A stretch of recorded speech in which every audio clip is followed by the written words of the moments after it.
Hello students, जो बच्चे अभी 25-29 के सेशन में एडमिशन लिए हुए सेमेस्टर 1 में, चाहे वो विनोबा विश्वविद्यालय हजारीबाग के स्टूडेंट हो, चाहे बीबीएमक्यू धनबाद के स्टूडेंट हो, उन लोगों को एसईसी पेपर जो है वो कंपलसरी पढ़ना है। चाहे आर्ट्स मेजर हो, चाहे कॉमर्स के मेजर स्टूडेंट हो, चाहे साइंस के मेजर स्टूडेंट हो, सब लोगों को एक पेपर जो कंपलसरी पढ़ना है, जिसमें कोई चॉइस नहीं है, वो है एसईसी पेपर। और ये एसईसी का फुल फॉर्म है स्किल इन्हांसमेंट कोर्स। याद रखिएगा, एसईसी पेपर जो है सारे बच्चों को पढ़ना है। दो स्टूडेंट, चाहे बीबीयू के स्टूडेंट हो, चाहे बीबीएमकेयू के स्टूडेंट हो, ठीक है। रांची यूनिवर्सिटी के लिए एसईसी पेपर अलग होगा, तो वहाँ के लिए हम लोग अलग पढ़ाएंगे। तो अभी बीबीयू और बीबीएमकेयू धनबाद यहाँ के जो स्टूडेंट हैं उनका एसईसी पेपर है, स्किल इन्हांसमेंट कोर्स बोलते हैं हम लोग। एसईसी का फुल फॉर्म है स्किल इन्हांसमेंट कोर्स, नाम ही स्किल, तो आपके अंदर स्किल डालने का काम किया जाएगा एसईसी पेपर के अंदर। तो एसईसी पेपर के अंदर जो विनोबा के स्टूडेंट हैं, विनोबा के स्टूडेंट को पढ़ना fundamentals of information and communication technology. ये बीबीयू के स्टूडेंट को पढ़ना है fundamentals of information and communication technology. और इसी जगह पे बीबीएमकेयू विनोद बिहारी महतो कोयलांचल यूनिवर्सिटी के जो स्टूडेंट हैं, इसका पेपर का नाम है डिजिटल एजुकेशन। पेपर का नाम है डिजिटल एजुकेशन। तो ध्यान रखिएगा, डिजिटल एजुकेशन और ये जो इंफॉर्मेशन टेक्नोलॉजी है, ये दोनों का सिलेबस सेम है। दोनों का सिलेबस सेम है, सिर्फ नाम अलग अलग लिखा गया है। समझ गए? नाम अलग है, कंटेंट अंदर सेम है। तो एक ही कंटेंट में दोनों का काम चल जाएगा, चाहे वो बीबीएमकेयू धनबाद के स्टूडेंट हो, चाहे विनोबा विश्वविद्यालय हजारीबाग के स्टूडेंट हो।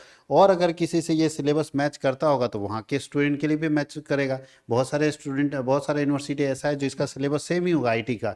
तो आईटी का जहाँ भी पढ़ना होगा सिलेबस सेम होगा। तो अभी आप स्पेशली हम दो यूनिवर्सिटी को टच कर रहे हैं, ये दोनों यूनिवर्सिटी का कंटेंट यहाँ मिलेगा। अगर कोई और यूनिवर्सिटी जिसका कंटेंट इससे मैच करेगा वो भी देख सकते हैं, उनके लिए भी फायदेमंद होगा। तो अगर आईटी आपका सिलेबस है, इंफॉर्मेशन टेक्नोलॉजी अगर आपका सिलेबस है, या डिजिटल एजुकेशन आपका सिलेबस है, तो वैसे स्टूडेंट के लिए जिनका सेशन 25-29 है, उनके लिए कंपलसरी पेपर है एसईसी पेपर। और ये आपको बता दें कि इस पर कोई चॉइस नहीं, सारे बच्चे को पढ़ना, आर्ट्स मेजर, कॉमर्स मेजर और साइंस मेजर सारे बच्चे को पढ़ना है, कंपलसरी है। और जिसमें 75 मार्क्स का एग्जाम होने वाला है, 75 मार्क्स का एग्जाम होगा इस पेपर में। तो इस पेपर को हम लोग बेहतर तरीके से तैयारी करेंगे, ज़बरदस्त तरीके से। और मैं आपको बता दूं कि इस पेपर के सारे क्लासेस यूट्यूब के ऊपर फ्री रहेंगे, इसी चैनल में। इसी चैनल में सारे क्लासेस यूट्यूब के ऊपर फ्री रहेंगे। तो फ्री क्लास आपको यूट्यूब के ऊपर मिल जाएगा। अगर आप चाहते हैं कि सर हमको सारा सब्जेक्ट का पीडीएफ नोट्स मिले, उसमें भी पीवाईक्यू मिले, यानी PDF notes, PYQ, model set, ये सब हमको मिले सर, तो इसके लिए हमने एक पीडीएफ नोट्स का एक बैच बनाया है। पीडीएफ नोट्स हम लोग दे रहे हैं, जिसका एक बैच है, ये पेड है, ये फ्री नहीं रहेगा। क्लासेस आपके वीडियोस फ्री रहेंगे, अगर आप वीडियो से कर ले तो अच्छी बात है, नहीं तो पीडीएफ नोट्स आपको 199 में मिल जाएगा सारे सब्जेक्ट का। ठीक है, साइंस का मेजर छोड़ के, साइंस का मेजर और माइनर छोड़ के बाकी सब मिलेगा। बाकी आर्ट्स का मेजर माइनर और कॉमर्स का भी मेजर माइनर आपको लगभग मिल जाएगा। तो मेजर माइनर कौन कौन सा मिलेगा सब्जेक्ट, तो देख लीजिए। मेजर पेपर मिलेगा, माइनर पेपर मिलेगा, बीएससी पेपर मिलेगा, एसईसी पेपर मिलेगा, एमडीसी पेपर मिलेगा। एक मिनट,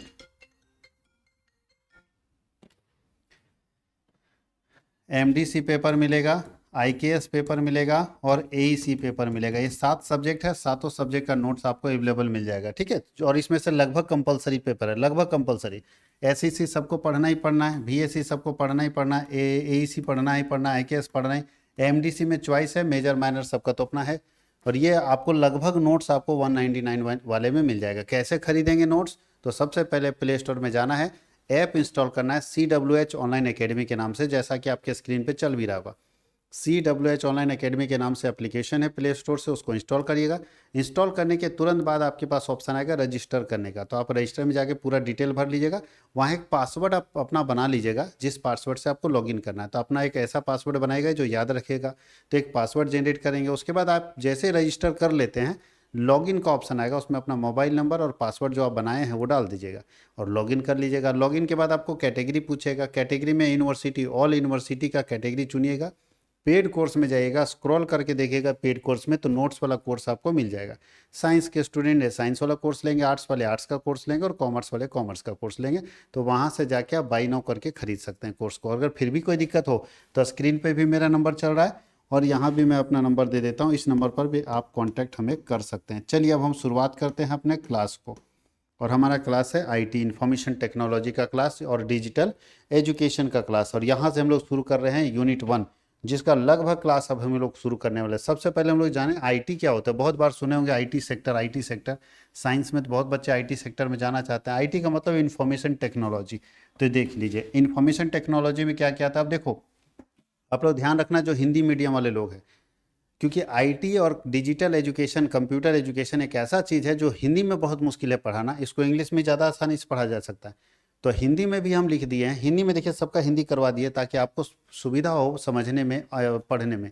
कोशिश कीजिएगा कि एग्ज़ाम लिखते समय हिंदी इंग्लिश दोनों का यूज़ कीजिएगा। अगर आप नहीं लिख पाते इंग्लिश, तो अगर इंग्लिश लिख पाते तो इंग्लिश में लिखिएगा, नहीं लिख पाते तो आप हिंदी में भी लिख सकते हैं। तो देखिए क्या है, बोलता है इंफॉर्मेशन टेक्नोलॉजी रेफर्स टू, यानी आईटी का मतलब क्या होता है। IT refers to the use of computer, software, networks and other digital technologies to store, to process, to transmit and manage information. सूचना प्रौद्योगिकी, आईटी का अर्थ होता है जानकारी को संग्रहित करने, प्रसंस्करण करने, भेजने और प्रबंधन करने के लिए कंप्यूटर का इस्तेमाल, सॉफ्टवेयर का इस्तेमाल, नेटवर्क का इस्तेमाल और भी डिजिटल टेक्निक का। यानी जब आप कंप्यूटर, नेटवर्क और डिजिटल टेक्निक के जरिए अपने कोई भी डेटा को स्टोर कर सकते हैं, प्रोसेस कर सकते हैं, सेव कर सकते हैं, एक जगह से दूसरी जगह भेजने के लिए इस्तेमाल करते हैं, तो ये पूरे सिनारियो को हम बोलते हैं आईटी। इसी को हम लोग क्या बोलते हैं, आईटी, इंफॉर्मेशन टेक्नोलॉजी। यानी इंफॉर्मेशन टेक्नोलॉजी एक ऐसी टेक्नोलॉजी है जिसके जरिए हम अपनी सूचनाएं दूसरे तक भेजने के लिए, उसको सुरक्षित रखने के लिए हम लोग टेक्नोलॉजी का यूज करते हैं। अगर हमको कोई मैसेज भेजना है किसी तक,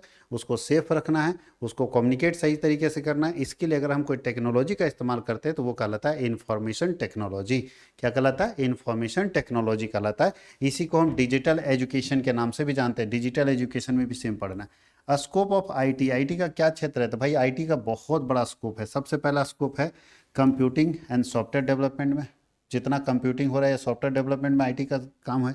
नेटवर्किंग में काम है, साइबर सिक्योरिटी में काम है, डेटा मैनेजमेंट में काम है, क्लाउड कंप्यूटिंग में काम है, वेब डिज़ाइनिंग में काम है, ऐप डेवलपमेंट में काम है, आर्टिफिशियल इंटेलिजेंस में काम है, मशीन लर्निंग में काम है इसका, ई कॉमर्स वाले को काम है, डिजिटल पेमेंट्स में काम है, कम्युनिकेशन एंड मीडिया में इसका काम है, एजुकेशन में अब इसका जरूरत हो गया, ऑनलाइन लर्निंग में इसका काम हो गया, हेल्थ केयर और टेक्निक जो है टेली मेडिसिन में इसका जरूरत है। नहीं, कौन ऐसा जगह है जहाँ कंप्यूटर नहीं है, हर जगह कंप्यूटर है। गवर्नमेंट और ई गवर्नेंस में काम है, यानी हर जगह ऐसा है जहाँ पे कंप्यूटर चाहिए, जहाँ पे सॉफ्टवेयर चाहिए, जहाँ पे नेटवर्क चाहिए, यानी डिजिटल जिसको बोलते हैं इंफॉर्मेशन टेक्नोलॉजी चाहिए। डिजिटल जो है हमारे पास कंटेंट चाहिए जहाँ से हम अपने मैसेजेस को भेज सकते हैं। कोई भी फील्ड ले लीजिए, हर जगह कंप्यूटर का जरूरत है, हर जगह नेटवर्क का जरूरत है। Importance of IT in modern society, वर्तमान समय में जो हमारे आधुनिक समाज है इसमें टेक्नोलॉजी का क्या जरूरत है। तो भैया बिना टेक्नोलॉजी, यानी अभी का समय देखिए उसमें माइनस कर दीजिए टेक्नोलॉजी, तो कुछ लगता है कुछ है ही नहीं। टेक्नोलॉजी के बिना दुनिया में सब कुछ अधूरा है। तो क्या जरूरत है देख लीजिए, आज टेक्नोलॉजी का जरूरत है। तो सबसे पहले लिखा है इट इम्प्रूव्स कम्युनिकेशन, ईमेल हम आसानी से कर ले रहे हैं, वीडियो कॉलिंग कर ले रहे हैं, सोशल मीडिया हमारे लिए मतलब जीवन का एक पार्ट बन गया है। हर जगह सोशल मीडिया, एक दिन के लिए खाली सोशल मीडिया बैन हो जाए, बंद हो जाए, ठीक है, उसका मान लो एक दिन के लिए जो है पूरा हैक कर लिया या साइबर जो स्लो काम कर रहा है रोक दिया गया, तो एकदम अधूरा अधूरा लगेगा ज़िंदगी में कुछ है ही नहीं, वैसा हो गया social media. It increases speed and accuracy of work, ये काम की गति को भी तेज करता है और उसकी शुद्धता को भी ठीक करता है। इट सपोर्ट ऑनलाइन एजुकेशन और डिजिटल लर्निंग, ये सपोर्ट करता है ऑनलाइन एजुकेशन पर और डिजिटल लर्निंग पर कि घर बैठे आप कहीं भी पढ़ सकते हैं। और क्या सपोर्ट करता है, ये ऑनलाइन बैंकिंग और डिजिटल पेमेंट को भी सपोर्ट करता है। ये ऑनलाइन बैंकिंग और डिजिटल पेमेंट को भी सपोर्ट करता है। आईटी का फ़ायदा ही है।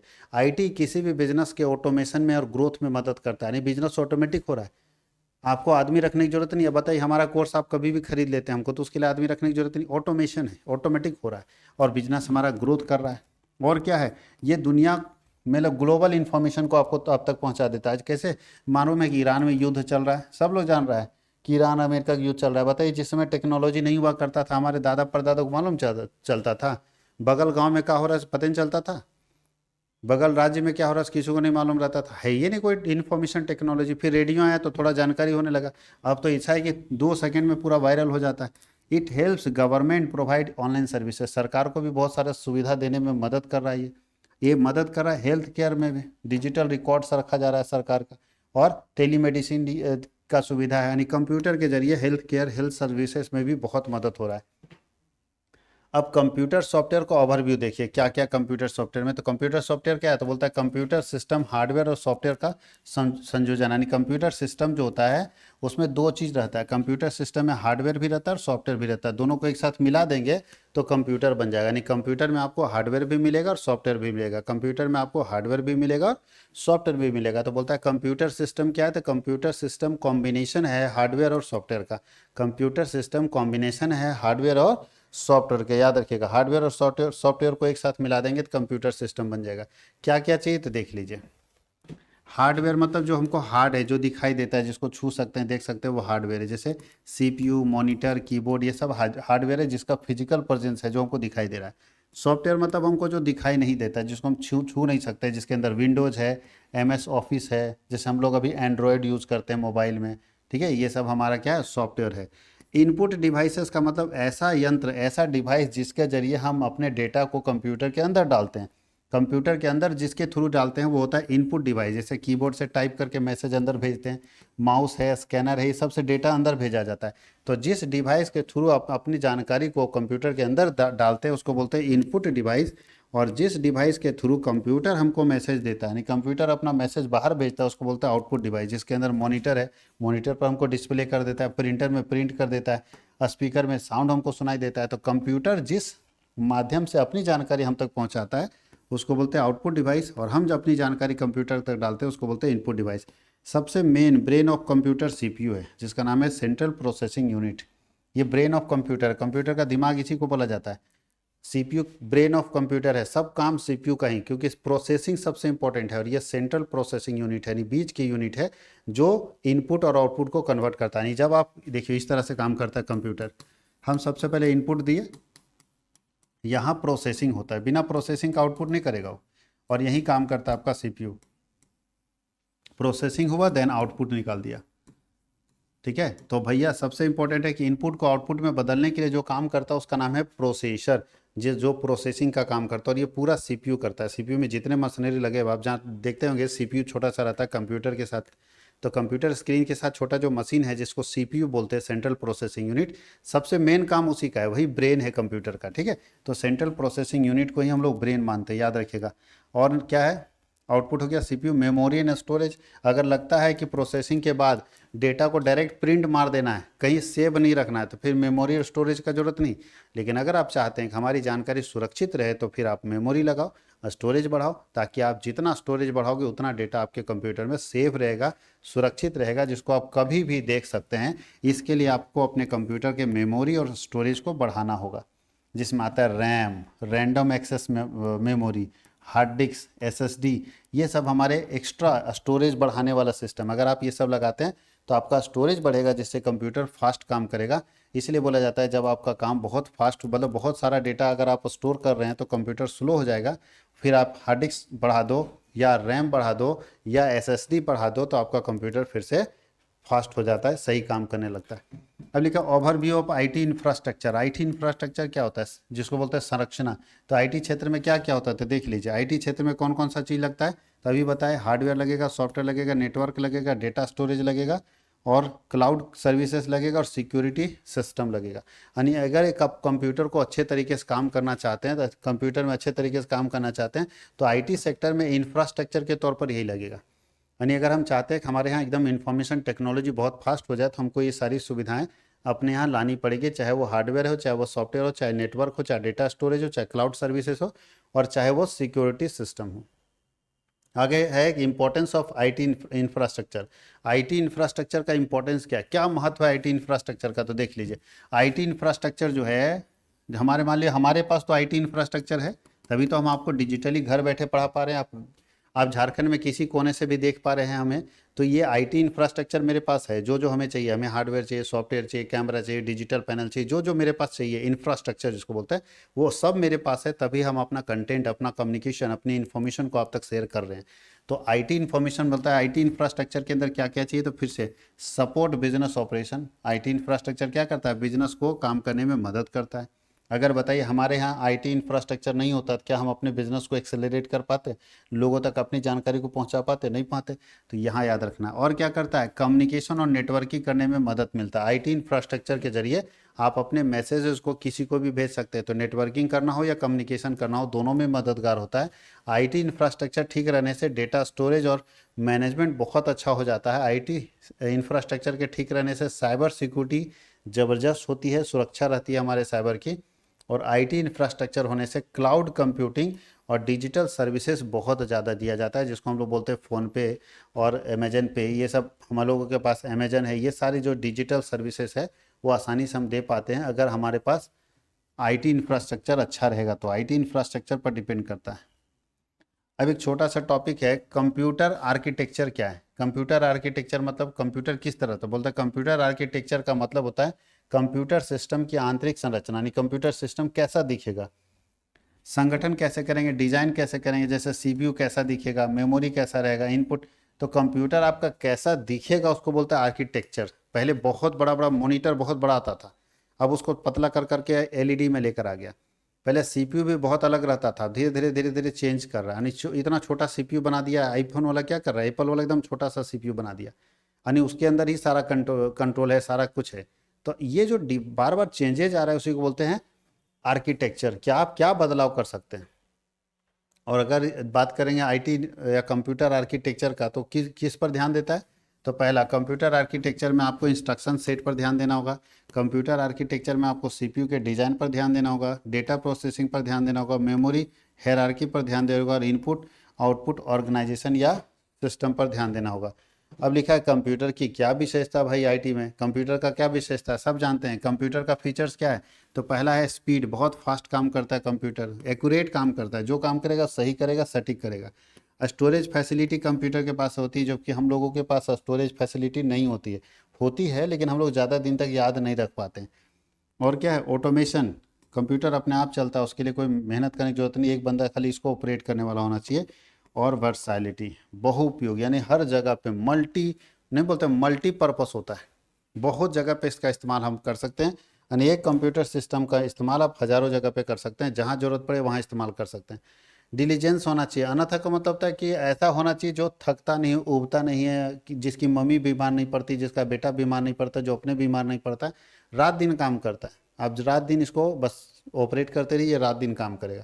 और कनेक्टिविटी, ये बहुत अच्छा संचार क्षमता रखता है, ठीक है, ये बहुत अच्छे तरीके से संचार करता है, अपने मैसेजेस को, अपने इन्फॉर्मेशन को बहुत आसानी से दुनिया तक पहुंचाता है। एप्लीकेशन ऑफ कंप्यूटर्स, कंप्यूटर का उपयोग क्या है, तो कंप्यूटर का उपयोग हर जगह पे भाई, दुनिया में कहीं भी कंप्यूटर का उपयोग देख लीजिए। एजुकेशन में कंप्यूटर का ज़रूरत है, बैंक में कंप्यूटर का ज़रूरत है, बिजनेस में कंप्यूटर का ज़रूरत है, हेल्थ केयर में कंप्यूटर का ज़रूरत है। अब जानते हैं सब जगह कंप्यूटर लगा रहता है, ये सब तो छोटा छोटा बात है। कम्युनिकेशन में कंप्यूटर का जरूरत है, सोशल मीडिया इस सब के लिए। साइंस और रिसर्च में कंप्यूटर का जरूरत है, इंटरटेनमेंट में कंप्यूटर का जरूरत है, गवर्नमेंट को कंप्यूटर का जरूरत है, ट्रांसपोर्टेशन को कंप्यूटर का जरूरत है, डिफेंस को कंप्यूटर का जरूरत है। नहीं, चाहे कोई भी क्षेत्र हो भैया, कंप्यूटर एक ऐसा चीज़ है जो हर क्षेत्र के लिए चाहिए। हर क्षेत्र के लिए जो चीज़ चाहिए उसको हम लोग बोलते हैं कंप्यूटर। ये हर क्षेत्र के लिए चाहिए जिसको हम लोग क्या बोलते हैं, कंप्यूटर। तो कंप्यूटर का इस्तेमाल अलग अलग तरीके से हर क्षेत्र में किया जाता है। कंप्यूटर का इस्तेमाल अलग अलग तरीके से हर क्षेत्र में किया जाता है, याद रखना, हर क्षेत्र में इसका इस्तेमाल किया जाएगा। अब हम लोग बात करते हैं टाइप्स ऑफ कंप्यूटर। कंप्यूटर के कितने प्रकार होते हैं, तो ध्यान रखिएगा। सबसे पहला अगर टाइप्स की बात करें तो based on size and capacity, size और कैपेसिटी के आधार पर कंप्यूटर के कितने टाइप होते हैं। तो पहला होता है माइक्रो कंप्यूटर। माइक्रो कंप्यूटर बहुत छोटा कंप्यूटर होता है, जिसमें पर्सनल, मतलब बोलता है कि पीसी, इसी को पीसी बोलते हैं, पर्सनल कंप्यूटर। यानी आप व्यक्तिगत उपयोग के लिए इस कंप्यूटर का इस्तेमाल कर सकते हैं, एकदम जैसे डेस्कटॉप, लैपटॉप, ये सब छोटा छोटा माइक्रो कंप्यूटर है। मिनी कंप्यूटर थोड़ा सा इससे बड़ा, थोड़ा मीडियम साइज का होता है ना, स्मॉल और छोटे छोटे बिजनेस इसको यूज़ करते हैं। मेन फ्रेम कंप्यूटर थोड़ा इससे बड़ा, मिनी से थोड़ा बड़ा रहता है, बहुत शक्तिशाली रहता है, बड़े संस्थान इसका उपयोग करते हैं, जैसे बैंक, रेलवे, ये सब में मेन फ्रेम कंप्यूटर इस्तेमाल होता है। और सुपर कंप्यूटर सबसे ताकतवर कंप्यूटर, जिसको इस्तेमाल करता है वैज्ञानिक, जिसको इस्तेमाल करता है बड़े बड़े डेटा को रिकॉर्ड करने के लिए, हम लोग सुपर कंप्यूटर का इस्तेमाल करते हैं। दूसरा, अगर हम बात करें कंप्यूटर के टाइप्स की, तो बेस्ड ऑन पर्पस, उद्देश्य के आधार पर कंप्यूटर कितने तरह के, तो जनरल पर्पस कंप्यूटर है जो सामान्य उद्देश्यों के लिए खरीदता है लोग, हर आदमी घर में खरीदता है। एक होता है स्पेशल पर्पस कंप्यूटर जो मिसाइल दागने के लिए, रोबोट के लिए, एटीएम के लिए, सब के लिए जो कंप्यूटर होता है उसको हम लोग बोलते हैं स्पेशल कंप्यूटर। बाकी सारे कंप्यूटर जनरल कंप्यूटर होते हैं। Based on data handling, data को संभालने के आधार पर तीन तरह के कंट्रोल कंप्यूटर होते हैं। एनालॉग कंप्यूटर होता है जो बोलता है कि निरंतर डेटा पर काम करता है। डिजिटल कंप्यूटर होते हैं जो बाइनरी सिस्टम पर काम करता है। और हाइब्रिड कंप्यूटर होते हैं जो दोनों पर काम करता है। हाइब्रिड का मतलब है दोनों, डिजिटल में भी निरंतर डेटा काम पर भी, डिजिटल काम पे भी, और एनालॉग में। एनालॉग और डिजिटल दोनों का काम मिला के एक साथ करता है, उसको हम लोग बोलते हैं हाइब्रिड कंप्यूटर। उसको हम लोग क्या बोलते हैं? Hybrid computer. अगले क्लास में हम लोग देखेंगे जनरेशन ऑफ कंप्यूटर, कंप्यूटर का क्या क्या जनरेशन है उसको अच्छे तरीके से देखेंगे। तो ये वीडियो कैसा लगा जरूर आप बताइएगा कमेंट सेक्शन में, और लगातार इसी तरह का वीडियो आपके पास जाएगा। अगर आप पीडीएफ खरीदना चाहते हो तो ऐप इंस्टॉल कर सकते हैं, और नहीं तो फिर क्लास यूट्यूब पे तो जाएगा ही जाएगा। अपने दोस्तों को ज़्यादा से ज़्यादा शेयर कीजिए ताकि उन लोगों तक भी ये जानकारी पहुँच जाए कि कॉमर्स वर्ल्ड हजारीबाग जिसका अपना चैनल है CWH यूनिवर्सिटी, CWH का फुल फॉर्म ही कॉमर्स वर्ल्ड हजारीबाग है। तो इस चैनल के ऊपर आपको इस बार जो 2025 से 29 बैच का एग्ज़ाम होने वाला है, सेमेस्टर 1 का सारा क्लास यहाँ पे आपको मिलने वाला है। आप इस चैनल में जुड़े रहिए और लगातार वीडियो को देखिए, ज़्यादा से ज़्यादा दोस्तों तक शेयर कर दीजिए ताकि उनको भी इसका फ़ायदा मिल सके। बहुत बहुत धन्यवाद।